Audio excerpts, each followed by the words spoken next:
In today's video, we are going to be breaking down 7 players you will not regret drafting in 2025 fantasy football. Just like in We're the Millers, the film, when Scotty P gets the tattoo of no regrets, that's how I'm feeling about these 7 players.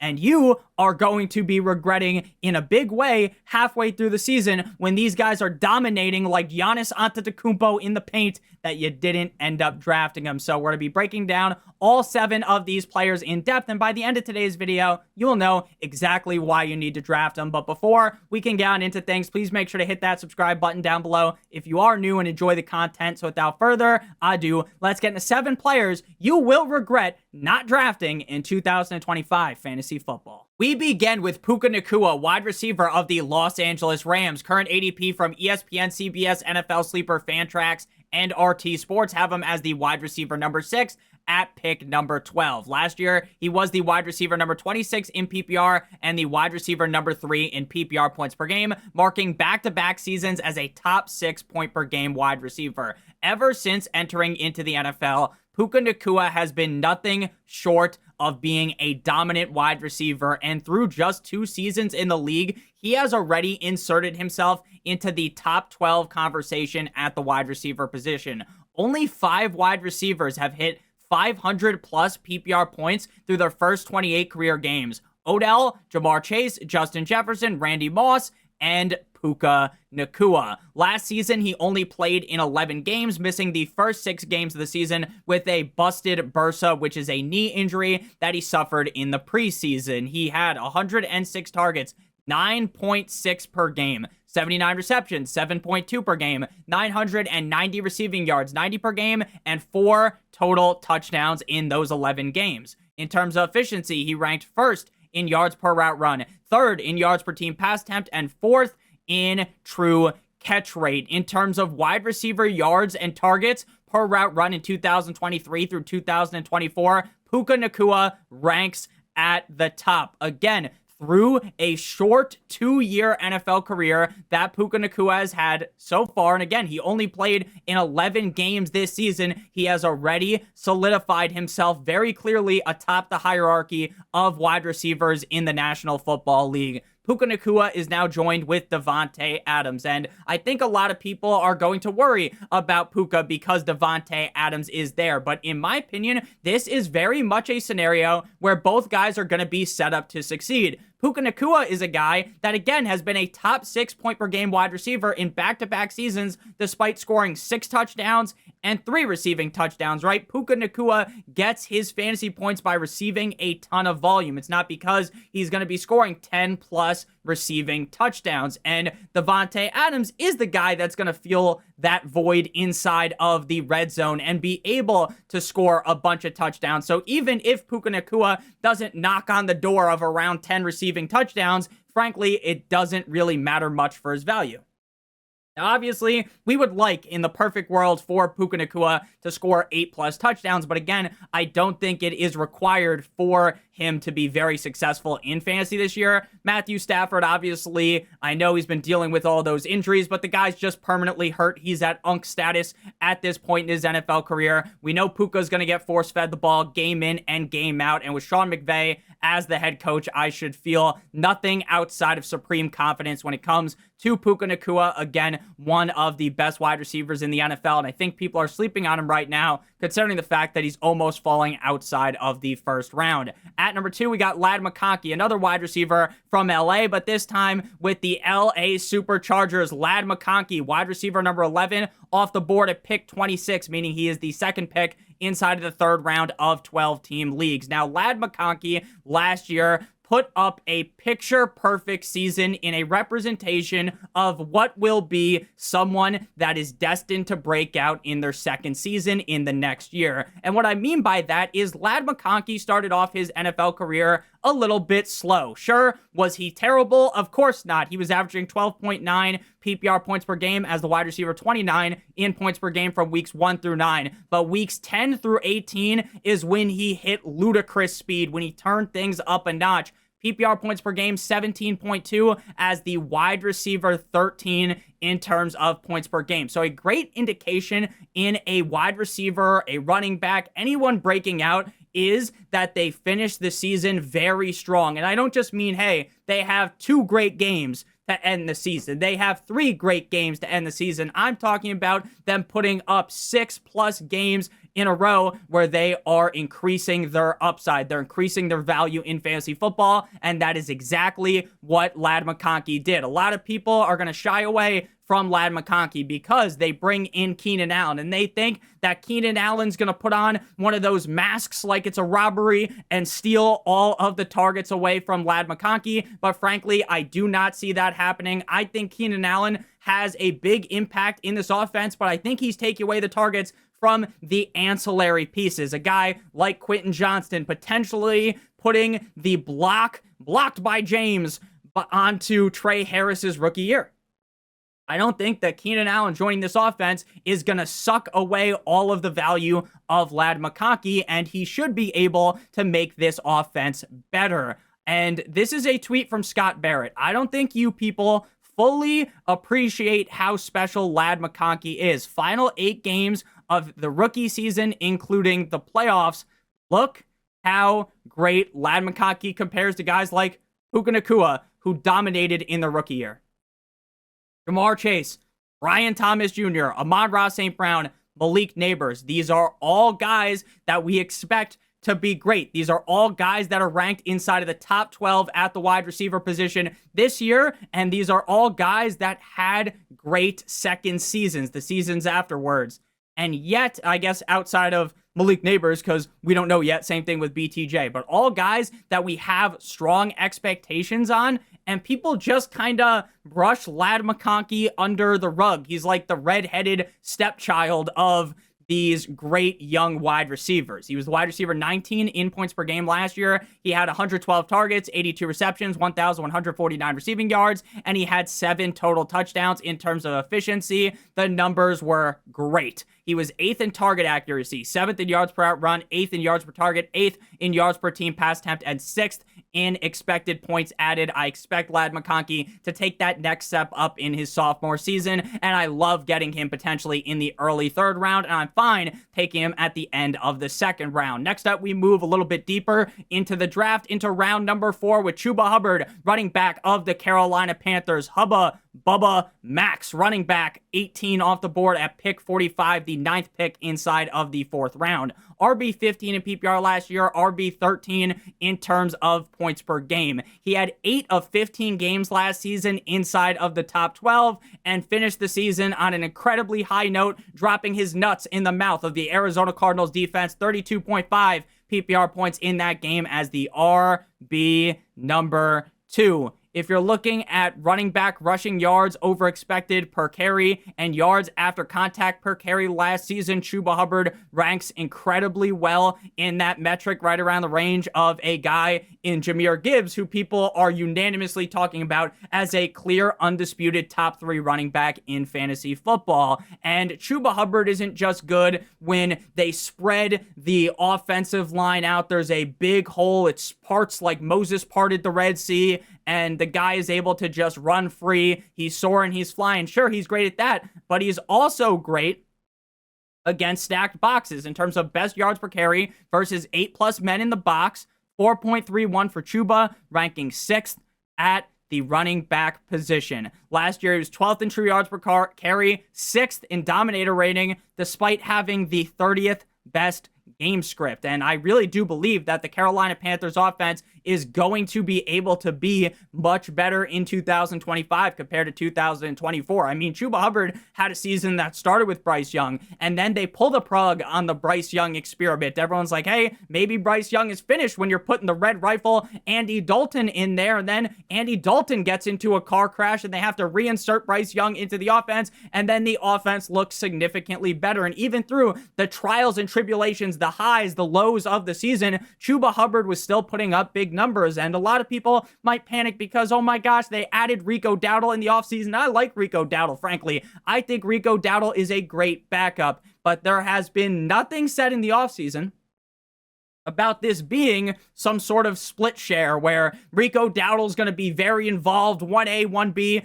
and if you draft Chubba Hubbard, you're going to be sleeping with the fishes. None of that has been said. None of that has been talked about. So Chubba Hubbard is in the same position he was in last year, where he ended up putting up some very big numbers. And if you think the Carolina Panthers are going to take a leap offensively in a positive direction, that I think Chubba Hubbard right now coming off the board inside of the 4th round, towards the end of the 4th round, he is a complete and utter steal. Next up, we move to Rashee Rice, wide receiver of the Kansas City Chiefs, ADP wide receiver 30 at pick 67, the 607 off of the board. Now, Rashee Rice was a guy that prior to a few days ago, I was completely off of. And the reason why I was because I believed that all of the news was going to be correct. What everyone was saying was going to come true. And Rashee Rice was going to play the first couple games of the season. Then he was going to get smacked with the left hand of Conor McGregor, and he would be getting a 6-game suspension in the middle of the season, and then he would come back. I thought he would be a little bit rusty, and then you're going to potentially end up with Rashee Rice going bust for fantasy football when you need him towards the end of the season. But now the news is that Rashee Rice will serve a 6-game suspension for violating the NFL's personal conduct policy from the start of the season. Not in the middle of the season. Chiefs wide receiver 1 will be eligible for return in week number 7. And sure, he might be rusty in that week 7 game, and I am not going to sit there and pretend that when we fast forward to week 7, I'm going to be giving the guy the Gawk 9000 special, talking about how you must start Rashee Rice, because that would be a lie. But I believe he will quickly get rejuvenated, rebrought into this offense, and be the clear wide receiver 1 on this team. And now I am not as worried about him slowing down towards the end of the season, ultimately when you need him the most. And the thing is, his ADP keeps falling. If you had to draft Rashee Rice in round number 4, where he's missing more games than the round that you're drafting him in, I think that's absolutely ludicrous. But I've done a bunch of fantasy football drafts, real drafts, and Rashee Rice continues to fall. People don't want to jump on the metaphorical grenade of a 6-game suspension.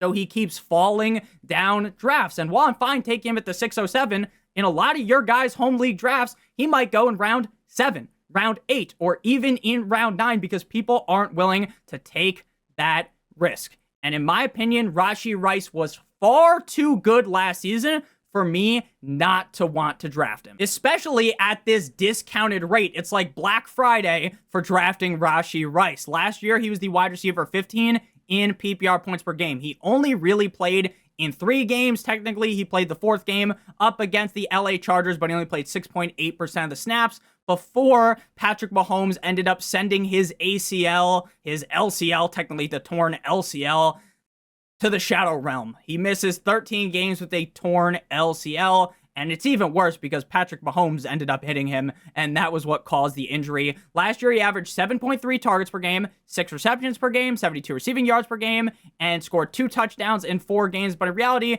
those per game numbers are also kind of deflated, like a ball Tom Brady would use in Indianapolis in the playoffs, because of the fact that he technically played in 4 games, not 3. In those games, he was the wide receiver 14, the wide receiver 16, and the wide receiver 3. I get everyone loves Professor X. They love Xavier Worthy. Everyone is just loving everything that Xavier Worthy's got, despite the fact that he was as inefficient as it gets last season, and despite the fact that Rashee Rice is the number 1 wide receiver on this team. And I strongly believe once Rashee Rice returns, he will return to his former glory. He will return to being the wide receiver 1 in this offense. From weeks 12 through 18, at the end of 2023, when we started to see his breakout, plus the first 4 games he played in 2024, on a points per game basis, he was the wide receiver number 8, averaging 17.6 PPR points per game. I get it hurts not to have your 6th, 7th round potentially pick not playing for the first 6 games of the season, but that is a risk I am willing to take with Patrick Mahomes as his quarterback, with how great he looked down the stretch of 2023 and the first 3 games of 2024. Again, if we were just looking at that small 3-game sample size, you could just write that off Geno Smith style, say that's fugazi, it's a wazi, it's a woozy, it's a bunch of bullshit because it's only 3 games. But once you peel back the curtain even further, look into 2023, you can see that Rashee Rice really is that guy. Next up, we move to to Stefon Diggs, wide receiver of the New England Patriots. Current ADP wide receiver 37 at pick number 82, meaning he is the 10th pick off the board inside of the 7th round of 12-team drafts. But before we could talk about Stefon Diggs and the rest of these players in today's video, I would like to give you guys a quick word for our friends and our partner over at Underdog. If you're brand new to Underdog, and sign up using the link in the video description, or by using promo code Notorious, you will get a free pick plus a first-time deposit offer of up to $1,000 in bonus cash, as well as getting my draft guide sent to your email the very next morning to the email used to sign up over on Underdog. If you're like, Nick, what is Underdog? They're the best place to do best ball fantasy football drafts this summer. You're like, Nick, what is best ball? Well, best ball is the best part about fantasy football. It's the draft, and that's it. There's no waivers, there's no trades, and there is no in-season management. Underdog automatically puts the highest scores into your lineup at the end of every single week. Their biggest tournament, Best Ball Mania, $25 to enter, $2 million to first place, $15 million in total prizes, $1 million to second place. You're thinking, Nick, $25 to enter, that might be a little steep for me. That's fine. They also have a contest called The Puppy. $5 to enter, $100,000 to first place. Make sure you guys check that out. Link in the video description or using promo code Notorious.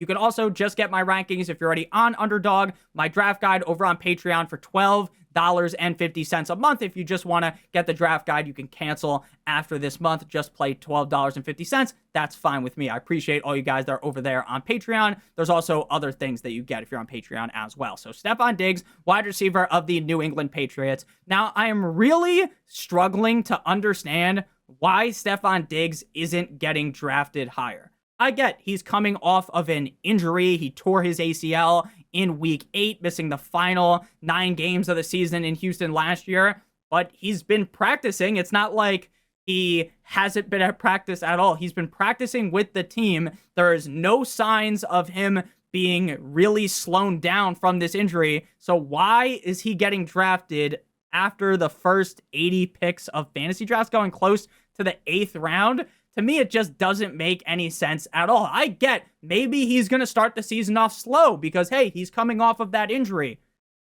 Sure, right? That would matter a lot if you were picking him in round 5 or in round 4, right? When you're in round 7, potentially in round number 8, this is a guy that might not even be in your starting lineup. He might be the first wide receiver on your fucking bench. So even if he comes out the gate a little bit limp dick, a little bit in need of some Cialis, it frankly does not matter because I think he's going to ramp up and play great. But I'm not even saying that's a guarantee. I think he can come out the gate in week number 1 and put up big numbers. He has had 15 plus PPR points per game in 5 straight seasons. In Buffalo, Houston, don't fucking matter. 15 plus PPR points per game, and he's going to do the exact same thing in New England. 8 games played.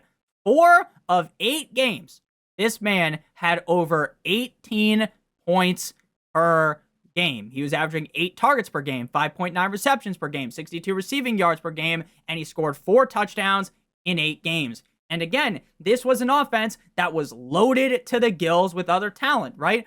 Tank Dell, everyone thought was going to have this huge season in 2024. Nico Collins, great wide receiver, puts up a solid season.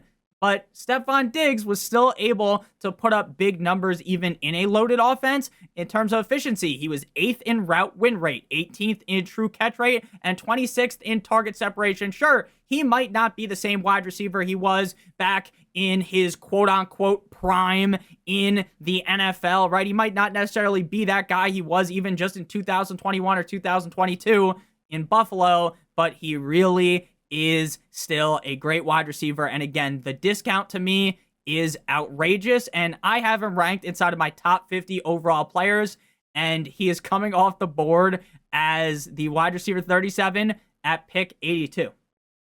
He's the wide receiver 1 on the fucking Patriots, a offense that everyone loves this year, and he is so underappreciated. Next up, we move to Dak Prescott, quarterback of the Dallas Cowboys, ADP quarterback 11, pick 96, the 12th pick inside of the 8th round. Dak Prescott in some platforms might not even be ranked as a top 12 quarterback, and if you could get him as like the quarterback 15 off the board, I am feeling even better about that. But I like him at ADP as the quarterback number 11. I get last year wasn't great for Dak Prescott, even when he was healthy. Him and CeeDee Lamb weren't really on the same page because the fact that CeeDee Lamb had all those contract negotiations going on, wasn't practicing with the team.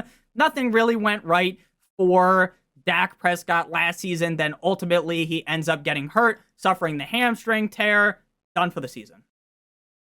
Not great, but what I want you to do is just kind of do the Men in Black thing. Shout out Will Smith, right? Where he puts the thing in front of your face and it eliminates your memory. Just forget what happened last season and think about what's about to happen this year when we have a quarterback that's finished previously as quarterback 4 in points per game just in 2023. Back in 2019, the wide receiver 3 in points per game. And in 2020, before he got hurt, he was averaging 27.9 points per game.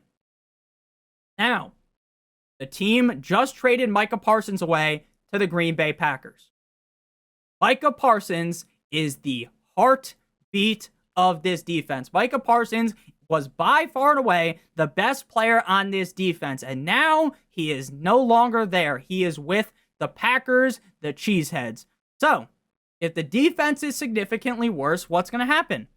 They're going to have to throw the ball more. When your lead running back is Javonte Williams, who you cannot rely on at all, what are you going to do? You're going to throw the ball more. When you have CeeDee Lamb, one of the best wide receivers in the NFL, and you bring in George Pickens, a guy with a whole ton of upside, what are you going to do? You're going to throw the ball more. Dallas Cowboys are starting to feel like what the Cincinnati Bengals were last season. A team that was heavily elevated for fantasy purposes because the defense reeked to high heaven. And I think that is going to be the exact case here with CeeDee Lamb, Dak Prescott, and George Pickens. So right now, Dak Prescott coming off the board as the quarterback 11. I am feeling real nicey about him. I think he's a steal at ADP because I think this defense, again, is going to be significantly worse. Final guy here, we got 9-inch Nicholas Chubb, running back of the Houston Texans, ADP RB 45 at pick 138, the 6th pick inside of the 12th round. The Texans placed running back Joe Mixon ankle on the reserve/non-football injury list. He will miss at least the first 4 weeks of the season. Nick Chubb should be Houston's early down back to begin proceedings in September. Mixon has not been spotted practicing in any real form just yet and is a candidate to miss more than the first 4 weeks of the season. It is a major setback for the Texans running game after Mixon's sublime 2024 season. Dameon Pierce could also carve out a role early on. GM Caserio on if he anticipates Joe Mixon ankle playing. Once we get through 4 weeks, we'll evaluate it at that time. We'll see. We'll take it one day at a time. I'm not saying that I am just some mind reader. I could read exactly what Caserio is thinking. I'm not going to fucking lie to you and say that, but that doesn't sound the most positive to me. It's not like, oh, it's going to be 4 weeks and we think he's going to be good to go for our week number 5 matchup up against blank team. That's not what he said. He just said, oh, we're going through it. 4 weeks. We'll reevaluate it later. Doesn't sound great to me, right? Now, I get if you drafted Nick Chubb last year, you got reamed. But I told you guys not to draft Nick Chubb because he was coming off of a serious injury where he dislocated his knee and tore his MCL and then had knee surgery in the offseason and missed 6 games with that. The dude's leg was bent like a right angle in geometry class, okay? This dude's leg got completely fucked up. It was one of the most gross injuries I have seen on the gridiron. And I'm not even saying that stuff to make fun of it, right? No injuries are funny, in my opinion. That's not funny. It's just, I'm literally just describing what it looked like if you don't remember watching that game up against the Steelers in 2023, where his knee got really messed up. So he comes back and he doesn't look great. Shocker, right? He doesn't look great after coming off of a catastrophic knee injury. Now he's had another year to recover, and now he is in the driver's seat of the Houston Texans offense. And Nick Chubb, who isn't necessarily, in his lime days, his prime days, the limelight from back in the day, I get it. But Joe Mixon isn't either, and we saw Joe Mixon carve out a great season last year. So at price, he is 100% worth the risk. Because, let's be honest, if he's your 12th round pick and 9-inch Nicholas Chubb sucks, you know what happens? After 2 weeks, you see it, you're like, all right, he's not good. Maybe I cut him, maybe I try to trade him. You can get rid of him, okay? You're not investing your 6th round pick, your 7th round pick, a pick that might feel near and dear to you. This guy was one of the last picks before you took your kicker and your defense. And let's not forget, Nick Chubb from 2022 to 2019 was a top 10 running back in points per game every single season. The guy has all the ability to do so. He is a battering ram inside of the red zone. He has 10 plus total touchdowns written all over him if he can stay healthy. And guess what? Joe Mixon is far from a guarantee to return this season. Everything I've read about Joe Mixon feels very cloudy. It seems like there's no true information on how healthy he actually even is right now. So thank you guys so much for watching. If you ended up enjoying, make sure you guys hit that subscribe button like it owes you some money. Leave a like on today's video. It would help me out a ton. If you would like to follow me on Twitter or X, do so at NotoriousFantasy. Check out one of the videos on our screen if you haven't seen it already. Make sure you guys get the draft guide. Link in the video description on Patreon. Love you long time. Hope you have a great one. And as always, good boy.